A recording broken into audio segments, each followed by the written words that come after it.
มีนาทีสักกระซักไปแล้วนะจมเลยจ้ะ ไปใช้ก็มาได้ใช้ก็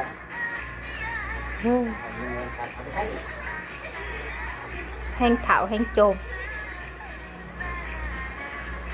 ใช่ว่าสิหักคอยเล็กหักคอยเล็กแหละโอ้ยจะมาอยู่น้ำเคยก็ที่ซักค่ะซักหันซักนี่ซักแหละนี่จมเป็นยัง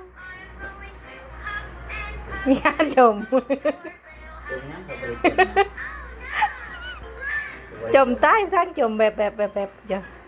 แต่ว่าตัวชาติแล้วโอเคชาติให้แล้วก็โอเคก็ได้ ปานนันว่ามาอยู่น้ำคอยเด้อที่ซักสิตากให้สิเฮ็ดให้ทุกอย่างเฮ็ดเลยโอ้ย เก็บกินแต่ว่าเก็บกินมา